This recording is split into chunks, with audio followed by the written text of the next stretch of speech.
ele mesmo deu uns para apóstolos, outros para profetas, outros para evangelistas e outros para os pastores e doutores. Então, no meio dessa manifestação, Deus ia separando. Como aconteceu em Pentecostes, né? Em Atos, que depois que o Espírito Santo desceu ali, que houve aquela manifestação, todos os apóstolos se separaram e levaram um pouco daquela manifestação aonde aquele avivamento saiu pelo mundo inteiro. Então, justamente era o que acontecia naquela época. Deus queria fazer uma coisa grande. E antes de eu dirigir Tabuleirinho, que eu dirigi Tabuleirinho 4 vezes. Passei lá 4 vezes. A primeira vez eu passei quase 3 anos. E na primeira vez que eu cheguei em Tabuleirinho, Deus falou antes comigo que ia fazer uma grande obra. E eu não entendi. Eu me lembro que a gente estava num culto na igreja central, um culto festivo. E vieram umas pessoas de Caruaru. E foi dada a oportunidade a 5 irmãs. E veio todas 5 juntas para cantar lá no púlpito. E uma delas, Deus começou a usar tremendamente. E Deus usando ela tremendamente, ela foi entregar a mensagem ao pastor. Só que quando ela estava entregando mensagem ao pastor, o púlpito lá na central não era 2 filas de cadeira como hoje, né? Era uma fila só, rodeando tudo aquilo ali. E eu estava na última cadeira, lá no canto assim da parede. Enquanto Deus usava ela para falar com o pastor, só que eu de olho fechado, Deus já estava falando comigo antes dela se dirigir para mim. Deus já estava falando comigo, ó. Falando tremendamente e eu sem aguentar. Quando de repente que eu abri meu olho aqui, aquela pessoa estava aqui em pé, de frente de mim. E Deus dizendo que ia fazer uma grande obra. E olha que estava repleto, viu? Acredito. Repleto de obreiros ali, Deus falando comigo, dizendo que ia fazer uma grande... Não demorou, meu amigo. O pastor Anchieta disse, Nivaldo, você vai dirigir a congregação de Tabuleirinho. Você quer? Vou. Quando eu disse que vou, aí Deus carimbou. E quando eu cheguei em Tabuleirinho, como eu falei a você antes, a dedicação de oração era demais. Os demônios não suportavam, não. Deus operou grandes milagres que nem eu, às vezes, acreditava que Deus fazia. Mas Deus, para provar que era comigo naquela obra, era com o seu povo, fazia coisas extraordinárias. Aí pronto, aconteceu um avivamento. Teve dias no Ciro de Oração de Jesus batizar 8 pessoas. Agora imagina 8 pessoas batizadas com o Espírito Santo. Um sozinho faz um barulho e 8, hein? É verdade. E fora os que estavam sendo renovados. Netinho, o muro de Tabuleirinho antes não era daquela altura. Era baixinho, você lembra? Lembro. Baixinho. Mais ou menos 1 metro, Thaís. Tu não imagina a quantidade de gente de um lado e de outro daquela congregação, na janela, de tudo que era lado, para ver o que estava acontecendo lá dentro da igreja. Eu sou uma testemunha ocular. Deus operando. Quer dizer, Deus só confirmando realmente do que ele falou lá. Que ia fazer uma grande obra. E sem falar na transformação que Deus fez. Viu? Porque naquela época eu me lembro que havia muitos centros batendo bombo, tambores. E Deus começou a libertar as pessoas. Libertar, e tudo aquilo silenciou. E Bahia Formosa é uma cidade voltada para Deus, né? Exatamente. Tem muitos evangélicos aqui dentro da cidade, não é, irmão Nivaldo? Muito, muito mesmo. E assim, sabe, irmão Nivaldo? Quem vê de longe não vê o tamanho do milagre, né, irmão? Assim, irmão Nivaldo, a gente estamos prestes, né, assim, a ver o dia mais escuro, a mais obscuridade, e quando esse dia mais escuro chegar, vai ser quando vai surgir o sol da justiça. Exatamente. Né? Que estamos esperando por esse dia, né? Pois é. E antes desse dia chegar, vai haver uma nova manifestação do Espírito Santo, né? Que é o que está sendo profetizado. Exatamente, porque hoje se mais fala, né? O avivamento da igreja. O novo avivamento, né? Da igreja, né? E para que esse avivamento chegue, a igreja precisa buscar, não é? Buscar. O caminho é orar. caminho é orar. Eu me lembro, no início da minha fé, não só no início, né? Mas ao longo da minha fé, a gente subia monte, vigília, era coisa muito séria. Então, Jesus salvava, libertava, entendeu? Nas consagrações de jovem, como você falou, Deus fazia muitas coisas grandes e levantou muitos pregadores jovens, que hoje são pastores, né? As jovens, Deus levantou, porque justamente ela tem essa vida ligada. O segredo de Deus operar e de avivar a igreja é esse. Oração e leitura da palavra. Quando você se dedica, são dois ingredientes que não pode faltar, né? Se você é uma pessoa que ora e é dedicado à palavra e vive a obediência, meu amigo, não tem outro caminho não. Deus vai operar sem nenhum obstáculo. Agora você tem que se aguentar, porque o que ele fizer, você não se assustar. É verdade. Uma coisa que me chama a atenção nessa passagem que nós lemos, irmão Divaldo, é porque Paulo ele fala que ele quer parar de tratar as igrejas como menino. Ele quer parar de tanto falar de pecado, porque ele não quer mais consertar ninguém. Ele quer que as pessoas estejam consertadas, sejam adultos na fé e agir para esse novo renovo, Exatamente, né? E é isso que às vezes está... É por isso que ele disse aqui que ele levantou esses homens como apóstolos, profetas, porque o profeta aqui é aquele que ministra, é aquele que vai ministrando e vai profetizando. Não é aquele profeta que muitas vezes se levanta na igreja com dom de profecia. Esse profeta aqui... É o que auxilia, né, a igreja, a verdadeira palavra. Exatamente, né? É aquele que ministra a palavra. Traz as pessoas que estão periféricas às estradas e coloca no caminho. Exatamente. Porque quando você vai ministrando a palavra, que você vai explanando ela, explicando, isso sempre pelo Espírito de Deus, né? Sim. Então isso vai abrindo caminho. Você que estava sem vontade de ler a Bíblia, você vai ler a Bíblia, porque de repente...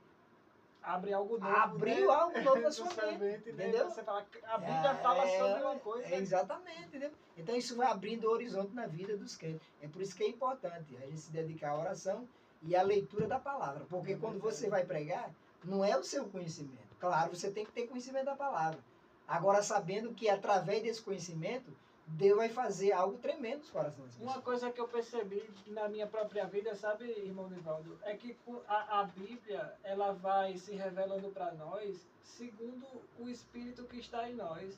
Porque quando eu estava no mundo, eu ainda não parei de ler a Bíblia, não. Só que eu via tudo distorcido. Não funcionava, né? Não funcionava. Não era o entendimento que eu tinha hoje, lendo com amor e com o Espírito de Deus que habita em mim. Hoje a revelação que eu tenho através da palavra é segundo o Espírito que habita em mim. Entendi. Por quê? Porque se a pessoa está lendo a Bíblia, mas ele é uma pessoa mundano, não bate. Não bate, Porque quem está nele agindo não é o Espírito Santo de Deus, entendeu, Thaís? Não é. Você está lendo, tá? Mas é semelhante você pegar uma revista e um jornal para ler. Agora, quando você deixa o Espírito Santo fazer morada em você, aí é diferente, meu Deus. Aí você vai perceber o amor que a palavra do Senhor transmite. Aí Deus, você vai lendo e Deus vai dando a revelação da palavra, entendeu? Quando você fala, mas o que foi? O que aconteceu com esse irmão? Que ele tem tanta sabedoria. Aí, irmão Nivaldo, muita gente, às vezes, quando assim tá no mundo, que olha pra gente que é crente e a gente se abdica de muita coisa da vida e tenta se separar e tenta ter a família de Deus como nossa família, às vezes acha a gente prepotente. Entendi, às vezes parece que a gente não tem mais nada pra falar, mas é orgulhoso, né? Mas como irmão Nivaldo, assim, ser cristão... E por que a gente se separa? E por que a gente tenta cuidar da nossa aparência? Por que a gente tenta cuidar do nosso corpo? Por que a gente tenta cuidar da nossa... Da fisionomia. E de tudo, né? Assim, Em primeiro lugar, quando a gente aceita o Evangelho, você já viu falar no Livro do Coração? Não. Já viu, Thaís, falar no Livro do Coração? É um livro muito antigo. Inclusive, eu tenho um. Ele é um livro fininho. É conhecido também como o Livro de Carlos. Ele tem umas ilustrações no livro que quando o homem não tem Jesus na vida, o coração dele é cheio de uma bicharada. Aí tem cobra, tem bode, tem onça, que cada um bicho desse tem um significado, entendeu? Tem a rã, que simboliza a glutonaria, que come até explodir. A onça que fala de agressividade, entendeu? O bode é que fala de luxúria. Quer dizer, tem vários significados, aquela bicharada no coração do homem. Aí ele mostra na ilustração que o semblante daquela pessoa é terrível.